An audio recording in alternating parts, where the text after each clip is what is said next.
నిజామాబాద్ దగ్గర డొంకేశ్వర్ అనే విలేజ్ కి మేము అగ్రి ప్లాన్ కి బయలుదేరడం జరిగింది.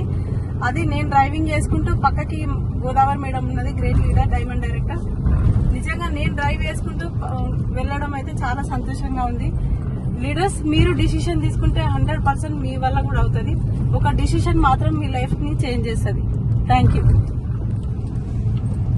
Okay madam, thank you madam. చాలా హ్యాపీగా ఉంది మేడం. మీతో ఇంత లాంగ్ జర్నీ నేను చేస్తానని కూడా అనుకోలేదు, విత్ కార్ డ్రైవింగ్ తో. Thank you madam. అందరికి కూడా ఈ అవకాశం ఉంది కాబట్టి wish you well. Thank you. Plus ఇంకొక అవకాశం ఏంటంటే, త్వరలో మనకు వచ్చే గో క్రౌన్ మీటింగ్ కి ప్రతి ఒక్కరం అటెండ్ అయ్యామనుకో, మేము కూడా అక్కడే డిసిషన్ తీసుకున్నాం కాబట్టి మీకు కూడా అక్కడే కరెక్ట్ గా మన లీడర్స్, మన పెద్ద లీడర్స్ అక్కడ మనకి ఈ అవకాశము మనము ఎట్లా చేసుకోవాలన్న విషయం మనకు